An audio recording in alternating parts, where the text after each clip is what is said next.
नमो वज्रायणं नमो लोये सवसावनं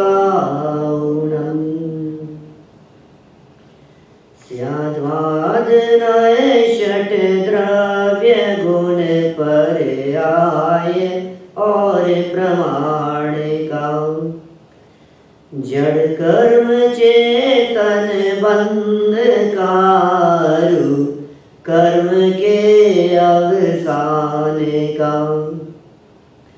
कह कर स्वरूप यथार्थ जग का जो किया उपकार है उसके लिए जिन वाणी माँ को वंदना शतवार है वंदना शतवार है।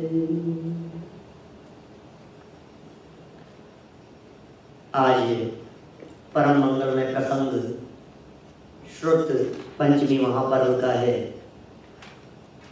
बहुत ही महत्वपूर्ण पर्व आज हमारे जीवन में पुनः अवतरित हुआ है।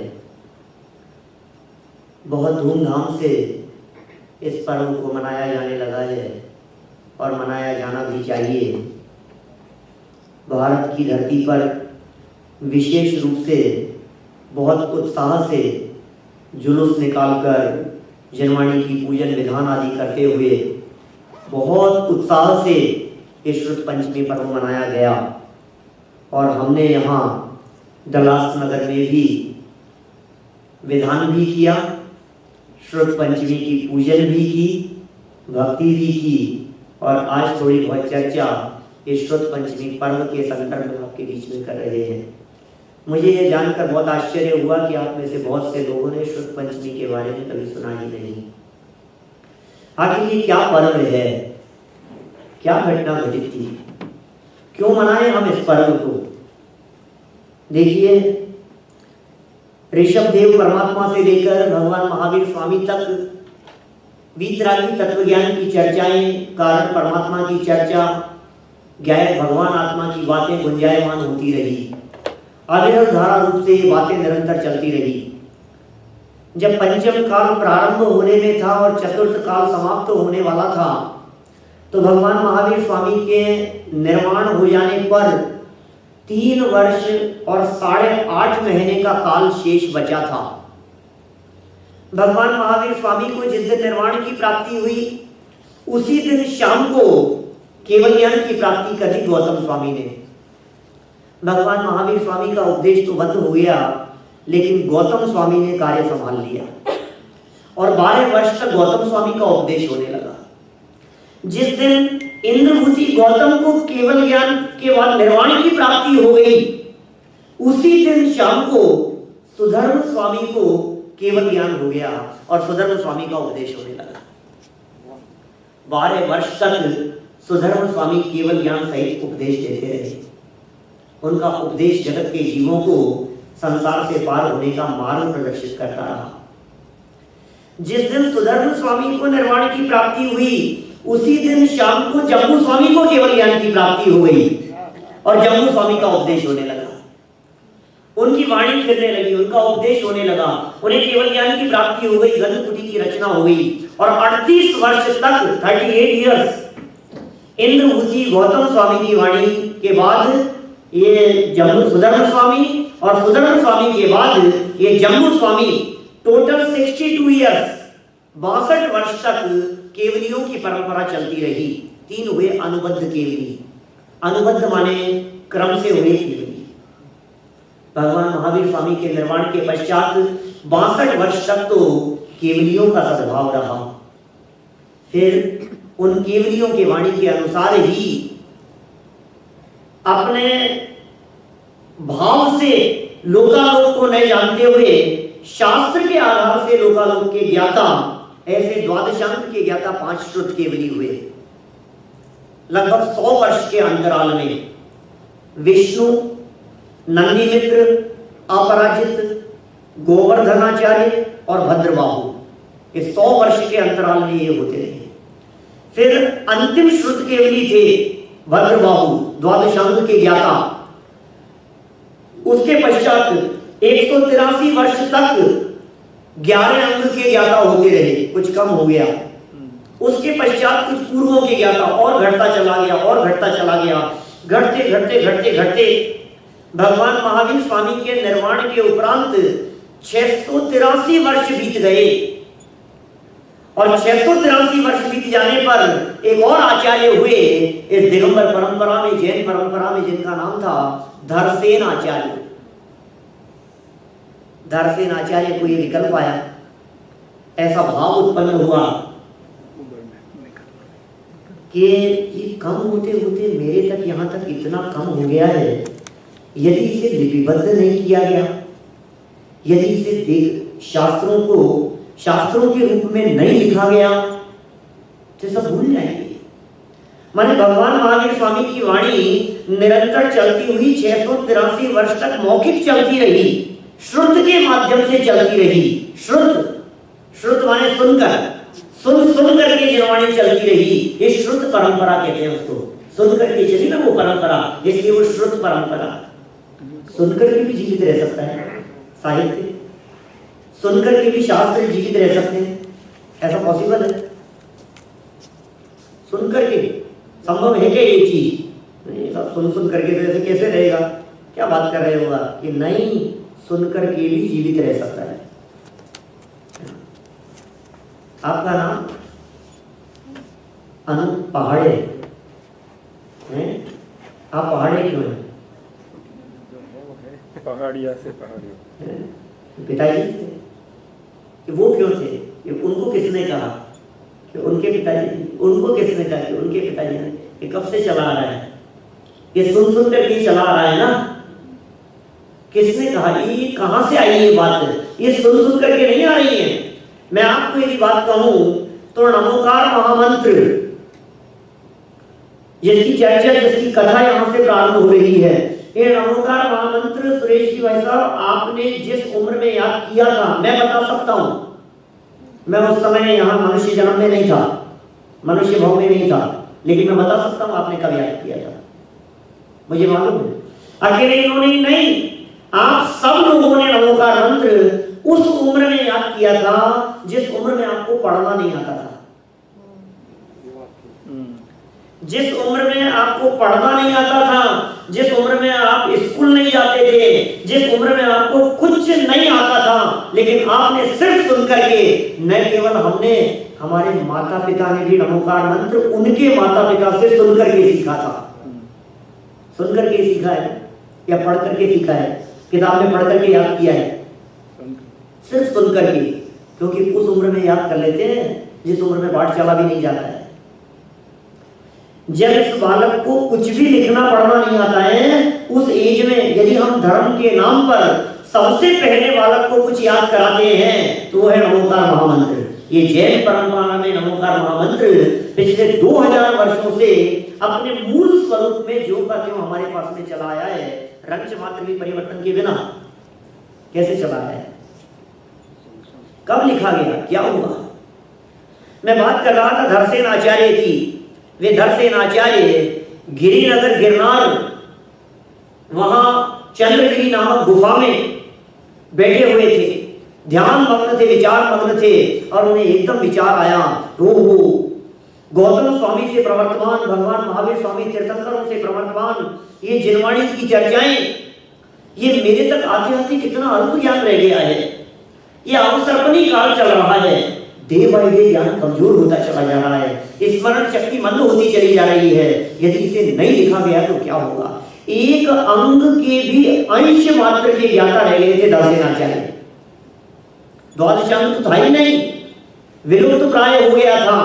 एक अंग के भी अंश मात्र के ज्ञाता रह गए थे, और विचार आया, एज बहुत हो गई थी। उन्होंने पास में ही महिमा नगरी में एक यति सम्मेलन चल रहा था, युग प्रतिक्रमण हुआ करते थे। हर 5 वर्ष में साधुओं का एक बड़ा सम्मेलन हुआ करता था। अरहत बलि आचार्य के सानिध्य में बहुत बड़ा मुनिराजों का एक सम्मेलन हो रहा था। वहां उन्होंने संदेश दिया कि मुझे 2 योग्य विद्वान, विशिष्ट विलक्षण बुद्धि के धनी 2 मुनिराजों की आवश्यकता है, और अपना प्रयोजन लिखा कि मैं ये काम करना चाहता हूं। धरसेनाचार्य निमित्त ज्ञानी थे। एक दिन रात्रि के अंतिम पहर में अर्ध निद्रा की अवस्था में उन्हें स्वप्न आया। स्वप्न में 2 बैल दिखाई दिए। स्वप्न आया कि बैल दिख रहे हैं, बैल प्रदक्षिणा दे रहे हैं, आंख खुली तो कोई नहीं। जब उस स्वप्न का फल देखा तो उसी दिन वे 2 विशेष मुनिराज उनके सामने आ गए, उनके पास में आ गए। एक का नाम था सुबुद्धि और एक का नाम था नरवाहन। नरवाहन और सुबुद्धि नामक 2 मुनिराज धरसेनाचार्य के पास में आए। धरसेनाचार्य ने सोचा, ये जो जिम्मेदारी मैं इनको देने वाला हूं, यदि इनकी बुद्धि विशेष न हुई और यदि ये सही रूप में न लिख पाए और कहीं कुछ गलत लिख दिया तो परंपरा बिगड़ जाएगी।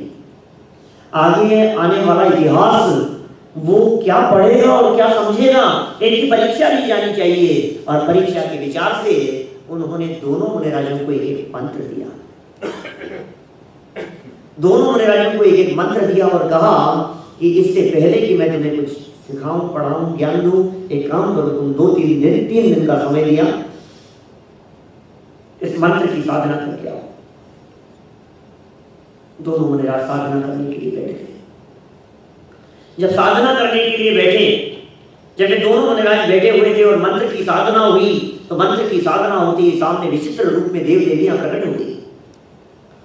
बेडोल रूप में देव और देवियां प्रकट हो गई। एक के सामने ऐसी देवी प्रकट हुई जिसकी एक आंख कम थी, काली देवी प्रकट हुई। एक के सामने ऐसी देवियां प्रकट हुई जिन देवियों के दांत निकले हुए थे, दांत एक के ऊपर एक चढ़े हुए थे। दोनों ही मुनिराजों ने देखकर विचार किया, अरे देव तो सर्वांग सुंदर थे, जरूर मंत्र में कुछ ना कुछ कमी होगी, कुछ ना कुछ कमी रही होगी। ध्यान से देखा उन्होंने, जो काली देवी प्रकट हुई थी उसे देख करके सामने मुनिराज को विचार आया, मंत्र में कुछ कमी रही होगी। उन्होंने मंत्र को गहराई से देखा और जो अक्षर उसमें कम था उस अक्षर की उसने पूर्ति कर दी और मंत्र सही रूप में सिद्ध हुआ और सम्य रूप में देवियों ने प्रकट होकर उनकी भक्ति और आराधना की। कौन से मुनिराज की? जिनके काने देवी प्रकट हुई थी। व्यंतरवासी देवों ने उनकी आराधना की, भूतों ने उनकी पूजा की। वे कमजोर थे, थोड़े से बलवान बना दिए गए, उनका नाम पड़ गया भूत बलि, नाम रख दिया गया उनका। दूसरे जो मुनिराज थे, उन मुनिराज के ने देखा ये सामने जो देव है दांत ऊपर चढ़े हुए हैं, हो ना हो कुछ मंत्र में अधिकता नजर आती है। उन्होंने मंत्र को गहराई से देखा और जो मंत्र में अक्षर अधिक था उस अधिक अक्षर को निकाल दिया। अधिक अक्षर निकल गया। मंत्र की साधना की और सम्यक रूप में देव देवियां वहां प्रकट हो गए। इन मुनिराज के दांत भी कुछ अव्यवस्थित थे। उन दांतों को देवों के माध्यम से अत्यंत सुंदर सुव्यवस्थित पुष्प के समान बना दिए गए। उनका नाम पुष्प दंत रख दिया गया। उनका नाम पुष्प दंत हो गया। धरसेनाचार्य ने दोनों के नाम रखे, एक का नाम पुष्प दंत और दूसरे का नाम भूत बलि। धरसेनाचार्य ने उन्हें ज्ञान दिया, उपदेश दिया। बहुत लंबे समय तक उन्हें उपदेश देने के बाद जितना ज्ञान था, जो उपलब्ध ज्ञान था, अध्यात्म का ज्ञान, आगम का ज्ञान, शास्त्रों का ज्ञान, जिनवाणी का जो ज्ञान उनके पास में उपलब्ध था, पूरा का पूरा ज्ञान उन्होंने दो मुनिराजों को, क्या नाम बतलाए मैंने? पुष्पदंत और भूतबली नामक मुनिराजों को वो ज्ञान दे दिया। और ज्ञान पूरा हो जाने के उपरांत, जिस दिन वो ज्ञान पूरा हुआ, आषाढ़ एकादशी के दिन जब वो ज्ञान पूर्ण हुआ, तो उसके उपरांत उनको तुरंत यह कहा कि यहां से विहार करो और जो मैंने काम दिया है उस कार्य को संपन्न करो। वे जानते थे यदि ये मेरे पास में रुक गए तो मेरी वैयावृत्ति करने में लग जाएंगे, मेरी सेवा में उलझ जाएंगे, और यदि ये मेरी सेवा आदि में उलझ गए तो क्या होगा? जो काम दिया वो पूर्ण नहीं हो पाएगा। देखो आप, दोनों मुनिराजों ने मंत्र की साधना की, मंत्र में कुछ कमी और अधिकता थी। मंत्र की साधना करके जब वे धरसेनाचार्य के पास में आए तो उन्होंने अपनी महिमा का बखान नहीं किया। अरे बाबा आपने तो गलत दे दिया था, फिर ऐसा हो गया था, फिर ऐसा हो गया था, कुछ घटना नहीं बतलाई। दर्शनाचार्य तो निमित्त ज्ञानी थे, वे तो समझ गए। इससे उन्हें पता लगा कि ये दोनों अभिमानी नहीं है, घमंडी नहीं है, विनय भाव भी होना चाहिए, विनम्रता भी होनी चाहिए और विद्वत्ता भी होनी चाहिए। विद्वान भी है, विद्वत्ता भी है, विनय संपन्न भी है और निरभिमानी भी है। इनके माध्यम से ये कार्य हो सकेगा। दूर पहुंचकर अंकलेश्वर में उनका चातुर्मास हुआ। अंकलेश्वर में चातुर्मास हुआ। दोनों मुनिराजों ने बैठकर पूरी योजना बनाई, पूरे ज्ञान को व्यवस्थित किया, प्राप्त ज्ञान को इसे किस तरह से लिपिबद्ध किया जाना है, इसकी पूरी योजना बनी और फिर पुष्पदंत आचार्य ने ग्रंथ को लिखना प्रारंभ किया। जब ग्रंथ लिखना प्रारंभ हुआ तो उस ग्रंथ के प्रारंभ में, अभी वो प्रथम शब्द है, स्टार्टिंग है वो लिपिबद्ध होने की, लेखन का इतिहास प्रारंभ होने की शुरुआत में सबसे पहले यदि जैन परंपरा में कुछ लिखा गया तो उसका नाम था नमोकार महामंत्र। जो ग्रंथ लिखा जा रहा था उस ग्रंथ में मंगलाचरण के रूप में नमोकार मंत्र की चर्चा हुई। नमो अरिहंताणम, नमो सिद्धाणम, नमो आयज्ञानम, नमो वज्रायणम, नमो रुई संग साहुनम। क्या है ये नमोकार महामंत्र? ये सर्वप्रथम लिपिबद्ध हुआ। कौन सा ग्रंथ? षट्खंडागम। षट्खंडागम ग्रंथ की रचना हुई। 5 खंड पुष्पदंत आचार्य द्वारा लिखे गए, 6ठा खंड भूतवली आचार्य के माध्यम से लिखा गया, धवल सिद्धांत के रूप में प्रतिपादित हुआ। ये ग्रंथ जिस दिन लिख करके पूर्ण हुआ, शास्त्र की पूजा की, चतुर्विद संघ ने मिलकर के बहुत उत्साह मनाया। मुनि आरिका, श्रावक श्राविका सब लोगों ने मिलकर के, क्योंकि जिनवाणी की सुरक्षा का सवाल था। अब जिनवाणी सुरक्षित हो गई है। कब तक? कि पंचम काल के अंत तक के लिए जिनवाणी सुरक्षित हो गई है। जिस जिनवाणी की सुरक्षा की भावना थी, अब इस बात की गारंटी हो गई है कि आगे आने वाले लोग वे इसको पढ़ेंगे, इसे सुनेंगे, इसे समझेंगे और निश्चित रूप से परंपरा आगे चलती रहेगी। बहुत धूमधाम और उत्साह से उस दिन को उन्होंने जिनवाणी की पूजन भक्ति और आराधना पूर्वक मनाया। वो दिन था ज्येष्ठ शुक्ल पंचमी का दिन।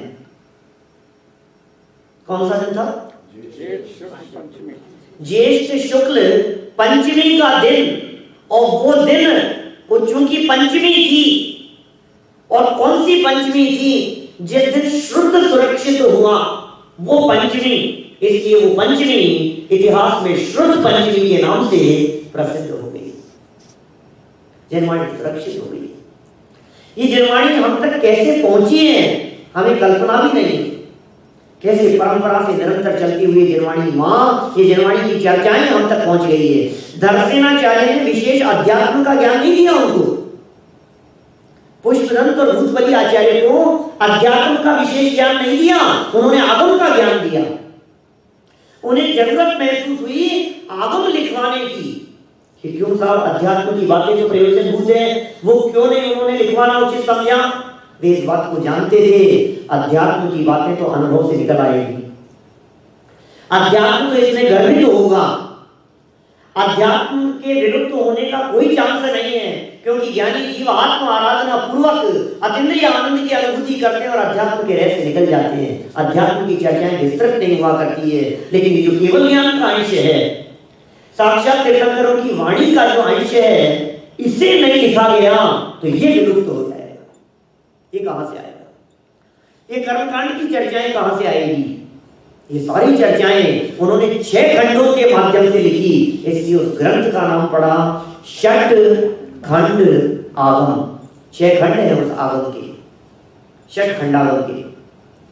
जीवठान, खुदा बंद, बंद सामित्र विजय, वेणा, वगणा और महाबंध, ये 6 खंड है।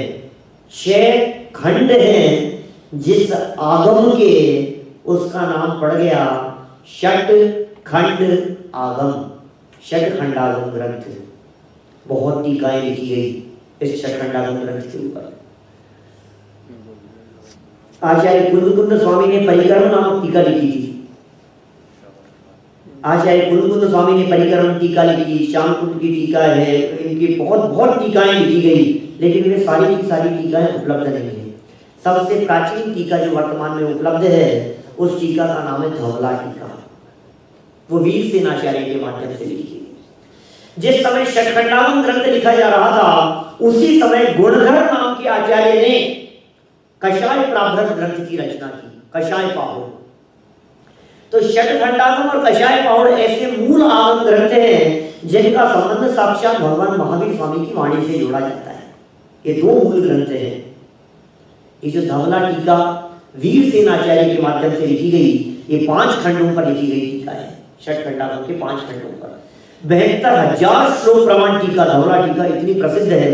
धवला की आज भी इतनी महिमा है पूरे जैन शासन में कि यदि कहीं भी कोई चर्चा चले, कोई विवाद उत्पन्न हो और किसी प्रसंग में ये बात कही जाए, इसके संबंध में धवला में ऐसा कहा है, तो बस सबकी जबान बंद हो जाती। सुप्रीम कोर्ट का फैसला है धवला, साक्षात अब इसके आगे किसी की नहीं चलती, इसमें किसी की जबान नहीं चल सकती है। उसका नाम है धवला टीका। एक नाम मिलता है जय धवला, एक नाम मिलता है महाधवला। आप जानते हैं ये चीजों क्या है? धवला क्या है, जय धवला क्या है, महाधवला क्या है?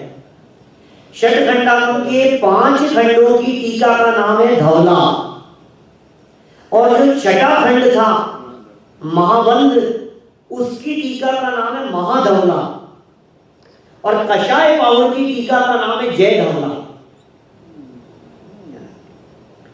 धवला टीका 16 भाग हैं उसके, समय सार जैसे मोटे मोटे। आप सोचो 800 पेज के, 700-800 पेज का एक एक ग्रंथ, और ऐसे एक नहीं, ऐसे 1 2 3 4 5 कितने 16 भाग हैं धवला के। महाधवला के 7 भाग हैं। इस तरह से षटखंडागम ग्रंथ 23 भागों में 23 वॉल्यूम, और जो जय धवला है उसके 16 भाग और हैं, माने 39 ग्रंथ, 39 ग्रंथ ये मूल आगम ग्रंथ है। उन्होंने तो अपना जीवन लगा करके ग्रंथों की रचना की। हमारे पास तो पढ़ने की भी फुर्सत नहीं है, हमारे पास तो समय ही नहीं है। ये साहब ये तो समझ में आ गया कि श्रुत पंचमी पर्व क्यों मनाया जाता है, क्यों मनाना प्रारंभ हुआ। पिछले 2000 वर्षों से मनाया जाता रहा है, लेकिन आज हमारे को श्रुत पंचमी पर्व को मनाने की कुछ सार्थकता, कुछ उपयोगिता समझ में नहीं आती है। आज हम क्यों मनाएं श्रुत पंचमी पर्व को? उस समय श्रुत की सुरक्षा का विकल्प था। आप देखिए, यदि धर्षणाचार्य को ये विकल्प नहीं आया होता तो क्या होता? आप जरा कल्पना करके देखो। यदि धर्षणाचार्य को जिनवाणी के लेखन का विकल्प नहीं आया होता, एक विकल्प धर्षणाचार्य का कि जिनवाणी श्रुत सुरक्षित होना चाहिए, और उनका ये विकल्प हमारे को निभाल कर गया। ये श्रुत आज तक हमारे पास में जो का जो उपलब्ध है। कि साहब अध्यात्म, अरे क्या बात कर रहे हो आप? मूल ग्रंथ करणाम योग के हैं, लेकिन करणाम योग के ग्रंथों में भी कदम कदम पर अध्यात्म भरा हुआ है। जीवो मंगलम सुना होगा आपने, वाक्य धवला का वाक्य है, षटखंडागम का कथन है, जीवो मंगलम।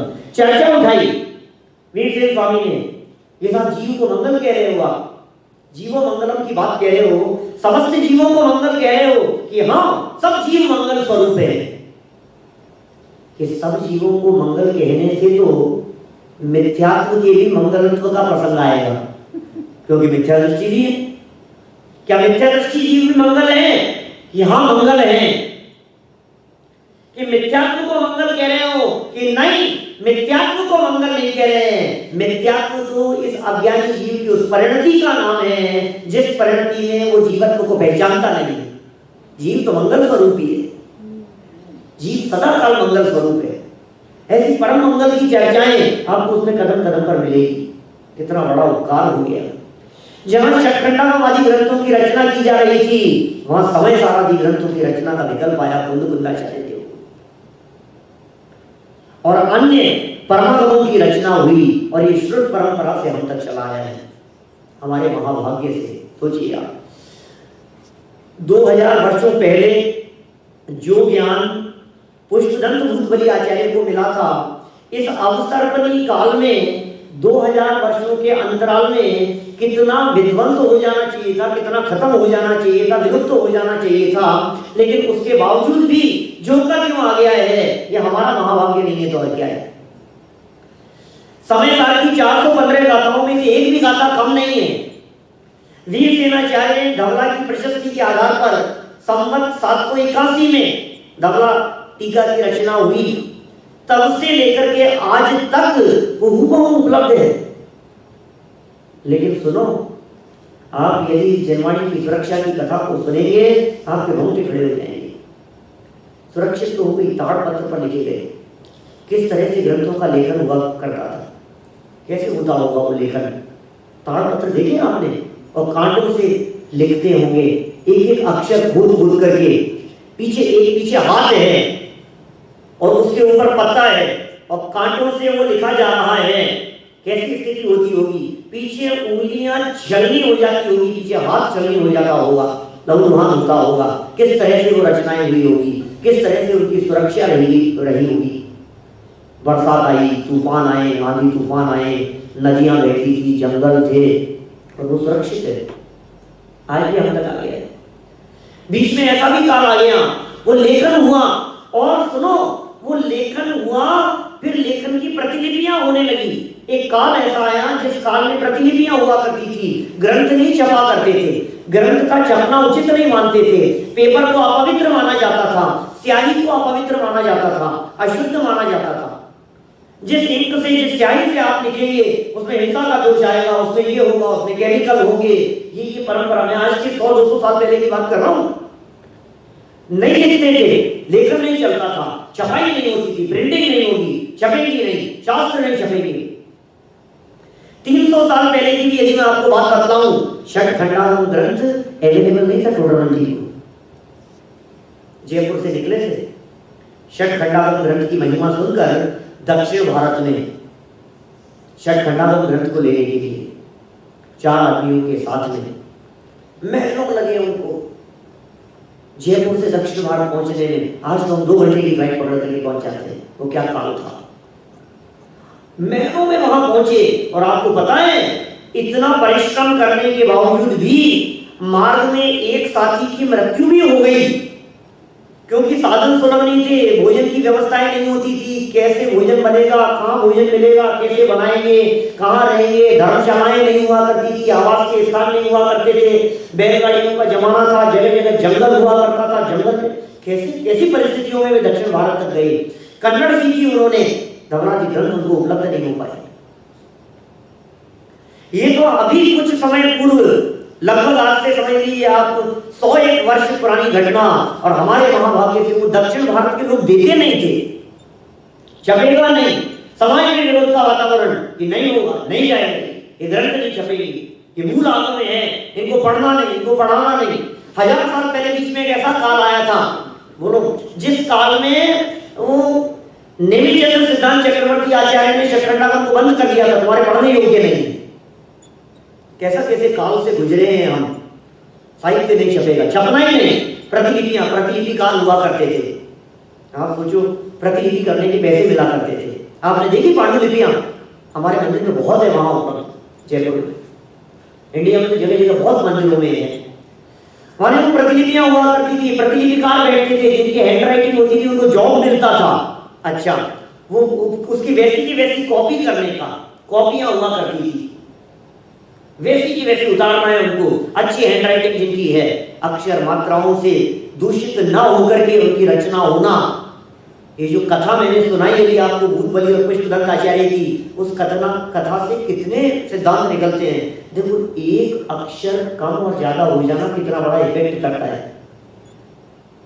हमें तो साधारण सी बात करती है, क्या फर्क पड़ गया है। शुद्ध उच्चारण, शुद्ध पढ़ना, शुद्ध लिखना, उसका कितना बड़ा महत्व है। यदि जनवाणी के संदर्भ में एक अक्षर भी कम ज्यादा हो गया तो महा अनर्थ हो सकता है। एक अक्षर भी यदि कम हो गया, तो एक मात्रा भी यदि कम ज्यादा हो गई है तो अर्थ का अनर्थ हो जाएगा। कितनी जिम्मेदारी का काम, कितनी सावधानी का काम, प्रूफ रीडिंग, किस तरह से लेटर प्रेस में छपता था वो जमाना। सोचो आप, सबसे पहले जब ग्रंथ प्रकाशित हुए तो कहते हैं, दादा बतलाते हैं, महावीर जी के अंदर एक प्रेस सबसे पहले बड़ी मुश्किल से उन्होंने कहा कि अपने हाथ से शाही बनाते हैं, अपने हाथ से छापते हैं। उन्होंने छापा खाना खोला वहां, और वहां बड़ी मुश्किल से कुछ लोगों, बहुत लोगों के विरोध के बावजूद ग्रंथ छपे, और आज तो घर घर में उपलब्ध है। हम सुनते हैं गुरुदेव के समय में भी नहीं था। हमारे विद्वान थे संतोष जी ज्ञानदेवी जी, उन्होंने अपने हाथ से मोक्ष मार्ग प्रकाशक ग्रंथ पूरा लिखा, उपलब्ध नहीं होता था। अभी की बात कह रहा हूं, मुश्किल से 70-80 साल पुरानी बात, 100 साल पुरानी बात, 70-80 साल पुरानी बात, उपलब्ध नहीं होते थे ग्रंथ। हमारे पास में है कि नहीं? कौन सा ग्रंथ चाहिए बोलो? विदिन 5 मिनट आपके हाथ में है? ये क्या जमाना आ गया है, कितनी सुलभ हो गई है जनवाणी। माने हजार रुपए की कीमत। और पता है टोडरमल जी जब 300 साल पहले गए थे, उस समय कहते हैं 2000 रुपए का खर्चा आया था उनका दक्षिण भारत जाने का। 300 साल पहले के 2000 रुपए आज के करोड़ों से ज्यादा की कीमत होगी। मैं आपको बतलाऊं, पूरा कैलकुलेट करके बतला सकता हूं मैं। हर 20 साल में रुपए में 1 जीरो बढ़ जाती है, हर 20 साल में। माने उसका समझ लीजिए आप, इतना अवमूल्यन, इतना डेप्रिसिएशन, ह्रास के जो कुछ भी कहो उसको आप क्या कहेंगे, इतनी उसकी कीमत घट जाती है कि 1 जीरो बढ़ानी पड़ती है हर 20 साल में। मुझे मालूम है कई लोग, पुराने लोग यहाँ बैठे होंगे, इंडिया से आए हैं आप लोग। मैंने अपने दादाजी से, अपने ताऊ जी से 90 साल की होकर के उनकी डेथ हुई, उनसे सुनी है बातें, और पुराने लोगों से। ये कहते हैं 1980 तो देखो अपन ने देखा है, 1940 की बातें बताते थे। 1940 में भारत में 10 रुपए महीने में घर का खर्च चलता था। सुनिए आपने ऐसी चर्चाएं, क्यों था? सही कह रहा हूं? 1940 में 10 रुपए महीने में घर का खर्च चलता था, एक मिडिल क्लास फैमिली में आराम से। 20 साल बढ़ाओ अनुज जी, कितने हो गए? 1960, 10 में 1 जीरो बढ़ा दो, 100 रुपए महीने में घर का खर्च चलता था 1960 में। अतुल भाई 1960 में 20 साल और बढ़ा दो, 1980, 1000 रुपए महीने में 1980 में घर के खर्च चला करते थे। सन 2000 तक आ जाओ, 10,000 रुपए महीने में एक मिडिल क्लास फैमिली का घर का खर्च इंडिया में चलता था सन 2000। 10,000 रुपए महीने में। 2020 में आ जाओ, 1 जीरो और बढ़ा दो, कितना? अभी तो 2 साल बाकी है, 1 लाख रुपए महीना। सामान्य बात हो गई है, बिल्कुल प्रैक्टिकल नजर आ रहा है आपको। हर 20 साल में 1 जीरो बढ़ रही है। मैं कितने साल पहले की बात कर रहा हूं? 300 साल पहले की। कितनी जीरो लगानी है 2000 के आगे? आप सोचो कितनी कीमत देकर के वो जिनवाणी को पढ़ने के लिए, जिनवाणी को पढ़ने की, उसके अभ्यास करने की कितनी रुचि थी, कैसी रुचि हुआ करती थी। पता है वो टोडरमल जी को आजीविका के लिए सिंघाड़ा जाना पड़ा। उन्हें तलाशते हुए जेब में आए ब्रह्मचारी रायमल जी। ब्रह्मचारी रायमल जी तलाशा, उनको मालूम चला कि यहाँ नहीं है। उनको घुमटसार के विषयों के बारे में जानना था। वे सिंघाड़ा गए और वहां जाकर के टोडरमल जी से उन्होंने घुमटसार आदि ग्रंथों को पढ़ा, उनके मर्म को जाना। फिर टोडरमल जी से निवेदन किया कि आप इन ग्रंथों की टीका लिखो। षटखंडागम ग्रंथ का सार लेकर के नेमिचंद्र सिद्धांत चक्रवर्ती देव ने घुमटसार आदि ग्रंथों की रचना की। घुमटसार आदि का सार लेकर उसकी टीका सम्यक ज्ञान चंद्रिका टोडरमल जी ने हमारे जिन मंदिर में बैठ करके लिखी। जिस मंदिर में हम प्रतिदिन बैठते हैं, चर्चा करते हैं, स्वाध्याय करते हैं, उस मंदिर में बैठ करके वो षटखंडागम की परंपरा वहां तक चली आई। हम तक कैसे निरापाद रूप से चली आई है? मेरा प्रश्न ये है आप सभी से कि जिस षटखंडागम की आप बात कर रहे हैं, जिस श्रुत पंचमी की आप बात कर रहे हैं, ये श्रुत तो सुरक्षित हो गया था ना मौरान जी? सुरक्षित हो गया ना? अब तो अवेलेबल है ना सब जगह। अब क्यों मनाए? उस समय उन्होंने धूमधाम से पूजा की, उस समय उन्होंने उत्साह से मनाया। आज क्या जरूरत है श्रुत पंचमी मनाने की? और क्यों मनाएं और कैसे मनाएं? सुनो भाई, आज भी जरूरत कम नहीं है। श्रुत पंचमी श्रुत की सुरक्षा का पर्व है। श्रुत की सुरक्षा, जिनवाणी की सुरक्षा होनी चाहिए। अरे भौतिक रूप से तो जिनवाणी की सुरक्षा हो गई, ये जनवाणी उपलब्ध हो गई, लेकिन इस जनवाणी के उपलब्ध होते हुए भी यदि इस जनवाणी को पढ़ने और पढ़ाने वाले नहीं होंगे तो इसकी सुरक्षा का क्या होगा? बोलो। आज यदि ये जनवाणी हिंदुस्तान में सब जगह पर घर घर में पहुंच गई, लेकिन यदि आगे कालांतर में समझ लो आप हिंदुस्तान के ऊपर एक बम गिर गया तो फिर क्या होगा? पंचम काल के अंत तक खत्म हो गया ना। जरूरत है उस जनवाणी को वहां से निकालकर दुनिया के कोने कोने में पहुंचा देने की, अलग अलग भाषाओं में छपा देने की। भाषा के जानकार नहीं हुए तो क्या होगा? आज हम जाते हैं दक्षिण भारत में, ताड़पत्र मिलते हैं, प्रतिलिपियां मिलती है, दर्शन की विषय वस्तु मिल रही है, हाथ जोड़ लो, देख लो। कोई ताड़पत्र उठा करके भी देखते हैं, कभी अवसर मिलता है तो हम उसे देखते हैं, हमारे लिए काला अक्षर चीटी बराबर, चीटियों जैसी है वो, कन्नड़ लिपि है ना, वो इसी तरह की शेप में है सब। हमें ऐसा लगता है ये क्या है, हम नहीं समझ पा रहे। कन्नड़ लिपि प्राकृत भाषा, न भाषा के जानकार है न लिपि के जानकार है, और उस समय की भाषा और लिपि ये क्या होगा, ये कैसे सुरक्षित रहेगा? आज तो जमाना बहुत बदल गया है। आज तो प्राकृत और संस्कृत के जानकारों को तो छोड़ो, हिंदी को सुरक्षित रखना दुर्लभ हो गया है। जब प्राकृत भाषा में ग्रंथ लिखे गए और प्राकृत धीरे धीरे कम होती जा रही थी तो देश भाषा संस्कृत में उसका निर्माण हुआ, संस्कृत में उसकी टीकाएं व्याख्याएं हुई, संस्कृत में सुरक्षित किया गया। फिर कालांतर में जब वो संस्कृत भाषा में विलुप्त होती चली गई तो हिंदी में साहित्य का निर्माण हुआ, हिंदी में सुरक्षित हुआ। अब हिंदी भी जा रही है, किसकी जिम्मेदारी है? श्रुत की सुरक्षा की हमारी जिम्मेदारी है भाई साहब। उसको ट्रांसलेट करो, उसको बदलो, उसकी भाषा बदलो, इंग्लिश ट्रांसलेट करो। आप दूसरी भाषाओं में, जर्मन में, फ्रेंच में, जिन भाषाओं के जानकार आपके कोई परिचित नजर आते हो, उन भाषाओं में ट्रांसलेट करके उन देशों में पहुंचा दो, क्योंकि आज तो अनुभव का जमाना है। किसी भी एक कोने से दूसरे कोने में कोई पता नहीं ये कैसे सुरक्षित रहेगा ये। और इतना ही नहीं, विद्वानों को पढ़ाओ, लिखाओ, समझाओ, घर घर में पहुंचाओ। इतने विद्वान तैयार करो पूरी दुनिया के कोने कोने में पहुंचे। ये हमारे माध्यम से नहीं हो सकता है, हम नहीं कर सकते ये काम।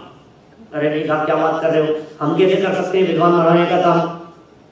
ये तो बड़े विद्वानों का काम है कि नहीं, बहुत तरह के लोगों की आवश्यकता है इस जनवाणी की सुरक्षा के लिए। यदि आप में सामर्थ्य है तो औरों को पढ़ाओ, आप में सामर्थ्य है तो लिखो, आप में सामर्थ्य है तो औरों को समझाओ, सिखाओ, उसको ट्रांसफर करो। सुनो, 2000 सालों से नमोकार मंत्र आपके कानों तक आया है ना? कैसे आया है ये? कहीं से एकदम उठ करके आ गया होगा? पीढ़ी दर पीढ़ी आया है। ये इस बात को सिद्ध करता है कि पिछले 2000 वर्षों में हमारी जेनरेशन ने ये जिम्मेदारी निभाई कि अपनी आगामी जेनरेशन के कानों में नमोकार मंत्र को ट्रांसफर करें। ये जिम्मेदारी निभाई है, हमारी प्रत्येक पीढ़ी ने जिम्मेदारी निभाई है, तब जाकर के नमोकार मंत्र हम तक आया है। अब हमारी क्या जिम्मेदारी है? यदि हमने आगामी पीढ़ी के कानों में ये जनवाणी को नहीं पहुंचाया तो फिर क्या होगा? आप बता सकते हैं राजेश जी, फिर क्या होगा? आपके कानों तक जो जनवाणी आ गई है, आपके हृदय तक जो पहुंची है, यदि आपने इसको नेक्स्ट जनरेशन में ट्रांसफर नहीं किया तो क्या होगा? अकेली एक जनरेशन में नहीं होगा। जब उन तक नहीं पहुंचेगा तो वे आगे क्या देंगे? वे आगे नहीं देंगे तो उसके आगे क्या जाएगा? वो आगे नहीं जाएगा तो उसके आगे क्या जाएगा? भाई साहब, ये इतना बड़ा अपराध होगा जो भगवान महावीर स्वामी के निर्माण के पश्चात पिछली 125 पीढ़ियों में नहीं हुआ। हमारी व्यक्तिगत बात कर रहे हैं, हमारी 125 पीढ़ियों के अंदर जो अपराध नहीं हुआ ना, ये इतना बड़ा अपराध होगा। और आगे आने वाली हमारी सैकड़ों हजारों पीढ़ियां जो आगे होंगी, उन सब में जैन धर्म विलुप्त हो जाएगा। सिखाओ, पढ़ाओ, समझाओ। मैं तो कहता हूँ हिंदी पढ़ाओ, हिंदी पढ़ना सिखाओ, फिर संस्कृत पढ़ना सिखाओ। आपकी सामर्थ्य जैसी है, आपकी व्यक्तिगत सामर्थ्य, हर तरह की योग्यता है, सब तरह की योग्यता वाले व्यक्तियों की जरूरत है इस पर्व के लिए, इसको मनाने के लिए। कैसी योग्यता चाहिए? बोलो। अरे नहीं साहब, हमारे में तो ऐसी योग्यता नहीं है। जिनके पास धन है वे धन देकर के प्रचार में सहयोगी हो सकते हैं, जिनके पास में क्षयोक्षम है वे समझा करके काम कर सकते हैं। जिन्होंने इस श्रुत को गहराई से समझा है और लेखन सामर्थ्य है वे स्वयं लिख सकते हैं। जो लिख नहीं सकते, नहीं साहब हम तो लिख भी नहीं सकते, हम तो पढ़ भी नहीं सकते, हम तो समझा भी नहीं सकते, कोई बात नहीं, समझने वालों को तक पहुंचा तो सकते हैं। आप यदि जिनवाणी को उठाकर, यहां से शास्त्र को उठाकर यदि किसी दूसरे के घर तक, दूसरे के हाथ तक पहुंचाते हैं तो जिनवाणी की सुरक्षा की दृष्टि से आपका बहुत बड़ा योगदान होगा। हमारे पूर्वाचार्यों ने ऐसे कथन कहे हैं कि आपके द्वारा किया गया ये कार्य गणधरों जैसा कार्य। कौन से कार्य की बात कर रहा हूं मैं? आपने एक शास्त्र लिया और उस शास्त्र को लेकर के किसी पढ़ने वाले व्यक्ति को दे दिया, जिसकी जैसी योग्यता देखी, प्रथमानुयोग पढ़ने की योग्यता है, बालमोद पढ़ने की योग्यता है, कहानी पढ़ने की योग्यता है, इसका स्टोरी के अंदर रस है, इसका इस सब्जेक्ट के अंदर रस है, उसको समझाओ, उसको बताओ। ये काम कौन करेगा? कि नहीं साहब हमसे तो कुछ नहीं हो सकता, हमसे कोई उम्मीद मत रखो। कोई उम्मीद नहीं रखें आपसे, हम तो रखेंगे। क्या एक काम तो हो सकता है, आपसे यदि कुछ नहीं हो पा रहा है, आप पढ़ने सुनने वालों की अनुमोदना तो कर सकते हैं। ये भी नहीं हो सकता हमसे। पढ़ने वालों को प्रेरणा तो दे सकते हैं। अपनी जान की बाजी लगाकर अकलंक जैसे आचार्यों ने अकलंक निकलंक बलिदान पढ़ो आप पूरी कथा, इन वितरागी संतों की जरा दास्ताएं तो पढ़ो आप, आपको पता लगेगा प्रथमानुयोग पढ़ने पर कि कैसे कैसे काम कर रहे हैं हमारे पूर्व आचार्य विद्वान और परंपरा, जिसके माध्यम से ईश्वर हम तक पहुंचा है। क्या काम हो सकता है? वो कितने काम किए जा सकते हैं लेखन पठन के अलावा और कोई काम? अरे साहब बहुत काम है, क्या बात कर रहे हो आप? लेकिन सबसे बड़ा काम तो पढ़ना ही है, इससे बड़ा कोई काम नहीं हो सकता है इस श्रुत की सुरक्षा के लिए। क्योंकि दिमाग में लिखना ये बहुत बड़ा काम है भाई साहब। आप दिमाग में लिखो, स्वयं पढ़ो। हम प्रतिज्ञा नहीं ले सकते जिनवाणी के स्वाध्याय की। कुछ लोग स्वाध्यायी हैं जो प्रतिदिन स्वाध्याय करते हैं। राजेश जी डेली होता है स्वाध्याय? वीक में कितने दिन? नहीं हो सकता। हम प्रतिज्ञा नहीं ले सकते, हम पढ़ेंगे। घर बनते हैं हमारे, घर में जिनवाणी का स्वतंत्र कक्ष होना चाहिए जिनवाणी पठन पाठन के लिए, जहां निराबाध रूप से बैठ करके हम शास्त्र का स्वाध्याय कर सकें। ये जिनवाणी हाथ में तो आ गई है, लेकिन पढ़ने का समय कहाँ है? आज हजारों ग्रंथ उपलब्ध है हमारे पास में, हाथ तक आ गए हैं, मोबाइल तक आ गए हैं। जो चाहो वो पीडीएफ हमारे पास में उपलब्ध है, लेकिन टाइम नहीं है हमारे पास में। सुनो भाई, किसके लिए टाइम नहीं है? क्या कह रहे हैं आप? ये टाइम किसी और के लिए निकालने की जरूरत नहीं है, किसी और के लिए नहीं है। प्रतिदिन स्वाध्याय का जिसके जीवन में संकल्प नहीं है, समझ लो आप जो आराधना नहीं कर रहा हो, विराधना कर रहा है। स्वाध्याय का संकल्प प्रतिदिन बैठ करके बच्चों को बिठाओ, परिवार को बिठाओ, साधर्मी बनाओ, उनको साथ में बैठ करके प्रतिदिन स्वाध्याय करने होना चाहिए, डेली स्वाध्याय होना चाहिए। ये साहब हमारी बनती नहीं है आपस में, हम नहीं बैठ सकते साथ में। थोड़ी देर बैठते ही हमारे तो आपस में चालू हो जाता है झगड़ा कि सुनो बैठो, बैठने से ही झगड़ा मिटेगा, ये विवाद बैठने से ही शांत होंगे। ये जिनवाणी माँ है हमारी, आपको पता नहीं है, ये माँ है, और माँ के सानिध्य में बैठ करके बच्चों की झगड़ निपट जाया करते हैं। क्या हम यदि जिनवाणी माँ के सपूत हैं तो हमारे झगड़े, हमारे विवाद, ये सब किसके सानिध्य में बैठ करके निपटेंगे बताओ? जिनवाणी माँ के सानिध्य में बैठ करके निपटेंगे। ये माँ सिखा रही है हमारे को, क्या सिखा रही है? ये परम पिता अनंत परमात्मा से परिचय भी करा रही है। ये जिनवाणी माँ हमारे को बोलना भी सिखा रही है, ये जिनवाणी माँ हमारे को चलना भी सिखा रही है, ये जिनवाणी माँ हमारे को खाना सिखा रही है, पीना सिखा रही है, उठना बैठना सिखा रही है। कैसे बोलना? बोलो तो हित में प्रिय वचन बोलना, खाओ तो क्या खाना, ये जिनवाणी सिखा रही है। कब खाना, ये भी जिनवाणी सिखा रही है। भक्ष्य खाना, अभक्ष्य नहीं खाना, ये खाने योग्य है, ये नहीं खाने योग्य है। कि माँ मुझे तो ये अच्छा लगता है, कह दिया ना ये हानिकारक है, ये नहीं खाना। छोटे छोटे बच्चे होते हैं, नहीं साहब हमें तो अच्छा लगता है, हमें तो पसंद आता है। कि तू नहीं समझता है तेरे लिए क्या अच्छा है और तेरे लिए क्या बुरा है, तेरी माँ बतला रही है, उसके सानिध्य में काम कर। क्या नहीं सिखाया जिनवाणी ने गुरु हमारे को। चलो तो कैसे चलो, 4 जगह देख करके चलो। उठना बैठना सिखा रही है जिनवाणी माँ हमारे को, व्यवहार सिखा रही है, लोक व्यवहार सिखा रही है, सदाचार सिखा रही है, शारीरिक क्रियाएं नहीं चिंतन करना सिखा रही है, सोचना सिखा रही है, बोलना सिखा रही है, सोचना सिखा रही है, चलना सिखा रही है, खाना पीना सिखा रही है। ये माँ है हमारी, माँ का पूरा कर्तव्य अदा कर रही है ये जिनवाणी माँ। इतना ही नहीं, आर्ट ऑफ लिविंग, जीवन जीने की कला सिखाती है ये जिनवाणी माँ। ये जीवन जीने की कला ही नहीं, मरो तो कैसे मरो ये भी सिखाती है जिनवाणी माँ। समाधि पूर्वक मरण, समाधि मरण, कैसे मरे, समाधि पूर्वक मरो। सब कुछ बदल गया, चिंतन बदल गया, सोच बदल गई, नजरिया बदल गया ये जिनवाणी के सानिध्य में।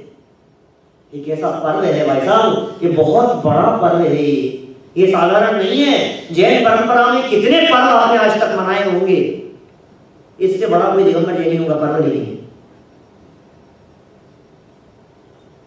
देखो रक्षाबंधन आदि पर्व सब मनाते हैं, जैनों के अलावा जैन भी मनाते हैं।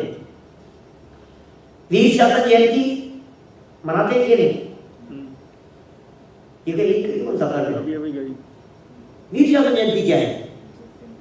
अब कभी यहाँ वीर शासन जयंती के दिन रहूंगा डलास में तो घर में चले। ये क्या है ये वीर शासन जयंती? जिस दिन भगवान महावीर स्वामी की दिव्य देशना पहली बार की थी, सावन कृष्ण प्रतिपदा का दिन, धन्य धन्य सावन की पहली एकम, क्या सावन की वो पहली एकम जिस दिन भगवान महावीर स्वामी का उपदेश प्रारंभ हुआ, वो सावन कृष्ण प्रतिपदा का दिन, वो कहलाता है वीर शासन जयंती का दिन। और ये कौन सा दिन है आज? ये है श्रुत पंचमी पर्व। वीर शासन जयंती का संबंध भी भगवान महावीर स्वामी से है। 10 लक्ष्य परिवेशन आदि पर्व सब मनाते हैं, लेकिन ये तो श्रुत, ये तो जिनवाणी माँ की बर्थडे है भाई साहब, बर्थडे, ये जन्मतिथि है। कैसे मनाते हैं? अरे श्रुत पंचमी नहीं मनाते, मदर्स डे मनाते हैं। ये मदर्स डे है अरे आज कौन सा डे है? Mother's day. मैंने आज लिया बात चल रही थी, happy mother's day. Mother's day आज कौन सा मदर्स डे? मैंने कहा जिनवाणी माँ का जन्म हुआ था आज जिनवाणी माँ का जन्म हुआ है। कैसे काम हुए हैं इन आचार्यों के माध्यम से। दीवारों पर लिखवा दो, परमात्मा मंदिर बनवा दिए, ताड़ पत्रों पर लिखवा करके, तो ताम्र पत्रों के ऊपर जमीन के नीचे गाड़ दिए। ऐसे ऐसे काम हो रहे हैं अभी जगह जगह पर। परमात्मा मंदिर बना, परमात्मा को पाटिया के ऊपर लिखवा दिया गया, क्योंकि पेपर की भी एज है। पेपर कितने समय तक चलेगा बोलो? हमने छपवा दिया, पेपर कितने टाइम तक चलेगा? 100, 200, 40 साल, कितने साल पेपर गलने लग जाता है। 300, 400 साल बाद में वो पेपर ऐसे हो जाता है कि वो फिर टुकड़े होने लग जाते हैं। आप उठाओ तो टूट जाएगा। तो उसके प्रिजर्वेशन के लिए काम होने चाहिए, उसके संरक्षण के लिए उपाय होने चाहिए, पांडुलिपियों के संरक्षण की व्यवस्थाएं की जानी चाहिए, उनके केंद्र खोले जाने चाहिए। कितने तरह के काम हैं, उसके सॉल्यूशन आदि उसके ऊपर लगाए जाने चाहिए, उनके डिजिटलाइजेशन होना चाहिए। जितना मैक्सिमम हो ही रहा है काम डिजिटलाइजेशन तो, लेकिन डिजिटल मीडिया का सबसे बड़ा ड्रॉबैक ये है कि ये झटके से गायब भी हो जाता है। सैकड़ों ग्रंथ हैं आपके पास में और एक वायरस ऐसा आ गया जिसने सब खत्म कर दिया। लो अब तो हम बिना जिनवाणी के हो गए। इसलिए जरूरत है एक फिजिकल जिनवाणी, उसकी स्थापना हमारे गृह में, हमारे घर में जिनवाणी की करनी है। उसकी जरूरत है, उसकी पूजन करो, उसकी आराधना करो, रोजाना शास्त्र का स्वाध्याय करो। मैंने जो कहा है ना बच्चों को लेकर के बैठने की बात, इसे साधारण मत समझना। पूरा परिवार जब फ्री होकर के आए, शाम को जॉब से फ्री होकर के आए, सब काम से फ्री होकर के आए, हमारी जिम्मेदारी है कि कम से कम आधा घंटा लेकर के हम बैठे, पूरा परिवार साथ में बैठे। ये परिवार फादर परिवार जहाँ मतलब 95 लोग हैं उनके परिवार के, 95 परिवार के सदस्य हैं और सब स्वाध्याय के लिए सब साथ में बैठते हैं। 5 वर्ष की उम्र से लेकर के और 95 वर्ष की उम्र तक के लोग, बोले हर एज ग्रुप के लोग हैं हमारे घर में, और सारे लोग सब एकत्रित होते हैं और स्वाध्याय करने के लिए बैठते हैं। ये नियम है, सबका संकल्प है। हमको शिक्षा लेनी चाहिए। हमारी शादी हुई, हमने डे फर्स्ट से शुरू किया स्वाध्याय, साथ में बैठ कर पहले दिन से। यही तो है। देखो कषायों की आकुलता में जल रहे हैं भाई साहब, संतप्त मानस है, ये शांत कैसे होगा? ये विषय कषाय की ज्वालाएं कैसे शांत होगी? ये जनवाणी के अवलंबन के बिना नहीं हो सकती है। अवलंबन लो, क्या कर रही जनवाणी माँ के सानिध्य में भी आप रहोगे तो मैं आपको गारंटी देता हूँ, जो बच्चे अपनी माँ के निर्देशन में चलते हैं उन बच्चों की लाइफ में कभी परेशानी नहीं आती, कभी संकट नहीं आता। ये जनवाणी माँ आपको जरूर कोई ना कोई रास्ता दिखाएगी, ये जनवाणी माँ तुम्हारे को सॉल्यूशन दिखाएगी। अरे ऐसी कोई प्रॉब्लम नहीं है जिस प्रॉब्लम का सॉल्यूशन जनवाणी माँ के पास में नहीं हो। ये माँ सुरक्षित है हमारी, ये माँ जिंदा है हमारी, हमारे लिए कितने गौरव की बात है। आज इस जनवाणी माँ को जिंदा रहते हुए 2000 वर्ष हो गए। ये तो लेखन के इतिहास की बात कर रहा हूँ मैं। परंपरा की दृष्टि से देखो तो ऋषभदेव स्वामी से चली आ रही है, अनादिकाल से चली आ रही है ये बात। बहुत से लोग मुझसे इस तरह की बातें करते हैं, ऐसा कहते हैं पंडित जी जमाना बहुत खराब चल रहा है। कभी कभी साधारण लोग भी बहुत चिंता व्यक्त करते हैं, तो कहते हैं जनवाणी विलुप्त हो जाएगी तो क्या होगा, खत्म हो जाएगी तो क्या होगा, ये होगी तो क्या होगा। मैंने कहा सुनो, तुम धर्म की मत सोचो, तुम अपनी सोचो। तुम दुनिया की मत सोचो, तुम अपनी सोचो कि अपने से यदि निकल गई तो क्या होगा, अपने परिवार से निकल गई तो क्या होगा। यदि जनवाणी माँ का हस्त मेरे मस्तक पर से उठ गया तो मेरा क्या होगा। न केवल पढ़ो, गहराई से समझो, न केवल समझो, चिंतन मंथन करो। ये साहब ये तो कभी कभी हो सकता है। ये जनवाणी माँ नित्य बोधक है, पता है। इस कलिकाल में जनवाणी माँ ये सबसे उत्तम शरण है हमारे लिए। जिस समय साक्षात तीर्थंकर परमात्माओं का, केवली परमात्माओं का विरह है, मुनिराजों की प्राप्ति सुलभ नहीं है, उनका सानिध्य, उनका समागम सहज नहीं है। आप कल्पना कर सकते हैं, तीर्थंकर नहीं है, मुनिराजों का यहाँ अमेरिका में तो संभव ही नहीं है। मुनिचर्या का होना और मुनिराजों का होना, दिगंबर वीतरागी संतों का होना, वीतरागी तत्व ज्ञान की चर्चा करने वाले होना महान दुर्लभ है। तो कौन है आपके पास में सहारा? हमारे महाभाग्य से हमारी माँ है, कोई बात नहीं। माँ की बहुत बड़ी जिम्मेदारी होती है और उस जिम्मेदारी का निर्वाह कर रही है ये माँ। ये माँ ऐसा कहती है कि बेटा सुन, यदि तू मेरे निर्देशन में चलेगा तो एक दिन ऐसा आएगा कि मैं तुझे ये परम पिता परमेश्वर अरहंत परमात्मा जैसा, तुम्हारे पिता जैसा बना दूंगी। और माँ के बताए हुए मार्ग पर चलने वाले वो पिता के जैसे बन जाते हैं, वे अरहंत बन जाते हैं। बनना है अनंत, बनना है पूर्ण ज्ञानी, बनना है अनंत सुखी। यह अनंत सुख का मार्ग है। ये श्रुत की सुरक्षा का सवाल है। श्रुत को यहां सुरक्षित करो। द्रव्य श्रुत सुरक्षित हुआ, भाव श्रुत पंचम काल के अंत तक ज्ञानियों के द्वारा प्रवर्तमान रहेगा और भाव श्रुत की अनुभूति वो हमारे लिए करने योग्य कार्य है। दो तरह के श्रुत हो गए, एक द्रव्य श्रुत हो गया, एक भाव श्रुत हो गया। एक श्रुत का अर्थ सुनना हो गया, सुन करके चले आने की वजह से भी ये श्रुत कहलाया। सुन करके परंपरा से चला आने की वजह से। श्रुत माने शास्त्र भी होता है, शास्त्र की सुरक्षा की दृष्टि से ये श्रुत पंचमी कहलाया।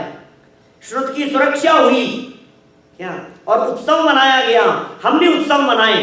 पता है कौन सा उत्सव मनाए? बर्थडे का नहीं। कैसा उत्सव मनाते हैं हम? एक परंपरा भी चालू हुई हमारे उधर, बर्थडे नहीं मनाते। बर्थडे दुनिया के लिए मनाओ सो मनाओ, लेकिन कौन सी डेट मनाते हैं? बोले अब वो डेट ध्यान रखते हैं जिस डेट को पहली बार ये जनवाणी की चर्चा नमोकार मंत्र काल में पढ़ा था, जिस दिन जैन बना था। कौन सी डेट वो याद रहे आपको।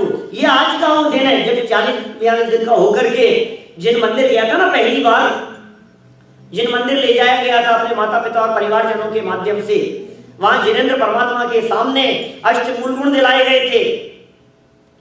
उस समय तुम्हें जैन बनाया गया था, कान में नमोकार मंत्र सुनाया गया था, प्रतिज्ञा दिलाई गई थी। 8 वर्ष की उम्र तक के लिए माता पिता को संकल्प दिलाया गया था। वो दिन याद दिलाओ, उसकी जरूरत है। वो दिन मनाओ।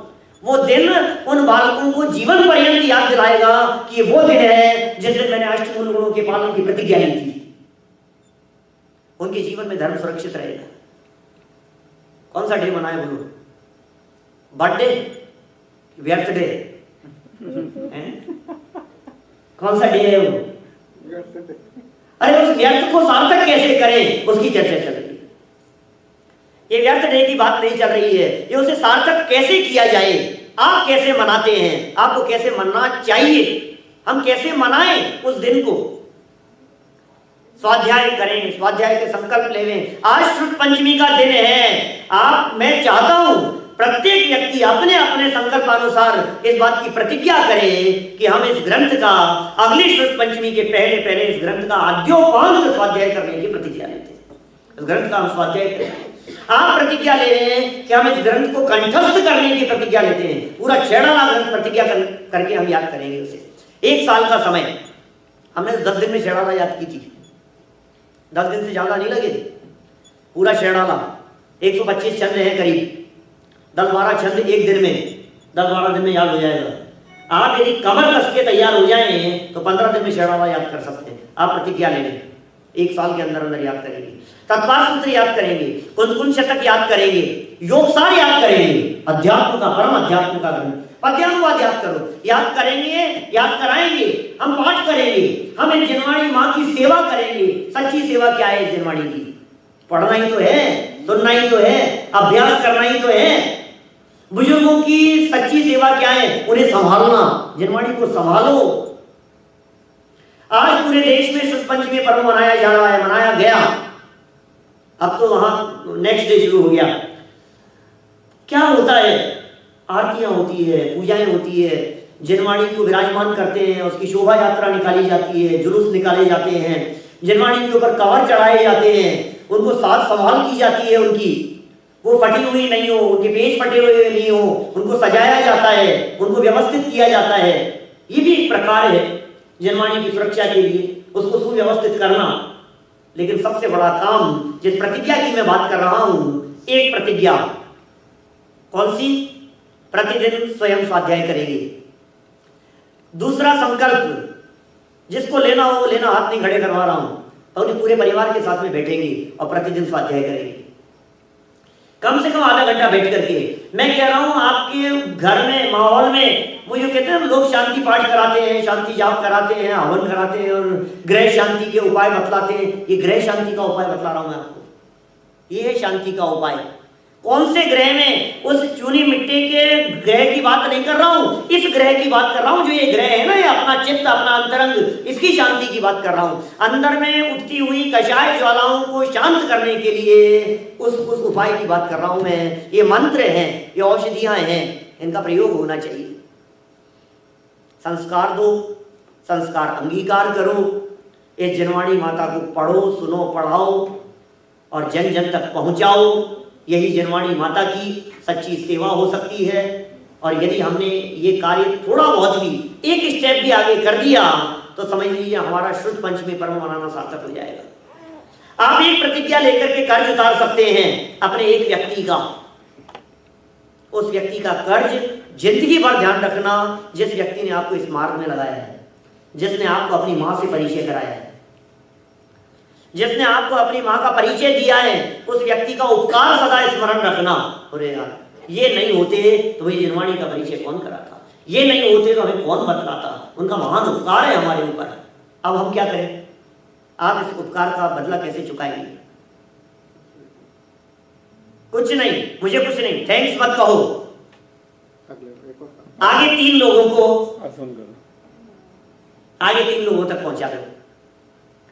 हम आगे आने वाले अगले साल तक कम से कम 2 से 3 लोग ऐसे होंगे जिन 3 लोगों को हम इस भीतरा की तत्व ज्ञान से जोड़ेंगे, नए लोगों को। अरे नहीं, अरे अभी आपको पता नहीं है यहाँ का क्या माहौल है, तुम्हें पता नहीं है हमारे दोस्त कैसे हैं, तुम्हें पता नहीं है हमारी सर्कल कैसी है, मैं सब जानता हूं। तुम तो तुम्हारी बताओ तुम कैसे थे? कि हाँ हम भी वैसे ही थे। तो बस फिर तुम बदल गए ना। तुम्हें अच्छी लग रही है ना ये बात, उनको भी अच्छी लगेगी। ये हमारी जिम्मेदारी है। उन्हें लेकर के आओ, उनको प्रेरणा दो। कितने काम हो सकते हैं, बिल्कुल इतने प्रचार प्रसार की दृष्टि से बहुत काम हो सकते हैं। लिखो, लिखाओ, अच्छे अच्छे स्लोगन बनाओ, अच्छे अच्छे सुंदर सुंदर वाक्य बनाओ। और ये पिलर्स दिख रहे हैं ना, इन पिलर्स के ऊपर वो आध्यात्मिक वाक्य अच्छे अच्छे पोस्टरों के ऊपर बना करके वहां लगाओ, वो सजाओ। जिन मंदिर ऐसे होने चाहिए जिनको देख करके ऐसा लगे कि क्या भैया है, अपने घर में लगाओ। जिस घर में जिनवाणी नहीं है, आगम वाक्य, वो घर शमशान तुल्य है। हमारा घर शमशान नहीं है, हमारा घर मंदिर है। घर को मंदिर बनाओ। घर मंदिर बनेगा तो क्या होगा? शांति होगी। जिन मंदिरों में शांति हुआ करती है, ग्रह में शांति होगी। आप सबके घर में शांति हो, आप सबके चित्त में शांति हो। इसी भावना से मैं धरसेनाचार्य को स्मरण करते हुए, पुष्पदत्त भूतबली आचार्य को स्मरण करते हुए, षट्खंडागम और कषाय पाहुड़ जैसे महान ग्रंथ उनको वंदन करते हुए इस बात को इसी भावना से संपन्न करता हूँ कि हम भी उन ग्रंथों का स्वाध्याय कर अपने जीवन को सफल करेंगे, तभी हमारा ये पर्व मनाना सफल और सार्थक होगा। कुछ पूछ रहे? हाँ, एक क्वेश्चन था। अभी बीच में आपने आध्यात्म और आगम ग्रंथों की चर्चा की थी। हाँ, तो दोनों में जो डिफरेंस है, वैसे तो आपने बताया, बट थोड़ा और खुलासा करके चारों अनुयोग में कैसे, कौन सा ग्रंथ आगम? ये तो चारों अनुयोगों का बंटवारा तो बहुत बाद में हुआ है। द्वादशांग चारों अनुयोगों में बटा हुआ नहीं है। ये तो बाद में जिस जिस तरह से श्रोताओं की योग्यताएं देखी गई, उस तरह से ग्रंथ रचनाएं हुई है, अलग अलग अपेक्षाओं से। सब्जेक्ट वाइज चैप्टराइजेशन हो गया उनका चार अनुयोगों रूप से। चार अनुयोग तो जानते ही हैं, कभी सुने चार अनुयोग की व्याख्या आपने? अवसर मिलेगा तो कर लेंगे कभी। चार अनुयोगों की चर्चा, चारों अनुयोगों को अलग अलग एंगल से देखना वही बहुत महत्वपूर्ण विषय है। किस किस एंगल से उन चारों अनुयोगों की चर्चा हो सकती है और कैसा दृष्टिकोण हमारे को मिलता है, क्या क्या सब्जेक्ट उसमें है और कैसे रुचि और सब जिनवाणी मां की सेवा के कार्य हैं, जितना हो सके करना चाहिए। आगम तो शिरोधार्य है ही और परमागम उससे भी ऊपर है, क्योंकि आगम में से ही परमागम निकला है। परमागम कोई अलग नहीं है, आगम का ही पार्ट है। आगम ग्रंथों में से आत्मा की मुख्यता लिए हुए विशेष बातों को हाईलाइट करके अलग से निकाल लेना, ये परम आगम हो गया। दूध में से मक्खन को निकाल लिया, ये ऐसा काम है, ये परमागम। ये मक्खन निकाल दिया, परमागम भी उपलब्ध है, आगम भी उपलब्ध है, और सभी का अभ्यास गहराई से हम सभी को करना चाहिए। ऐसी मंगल भावना से।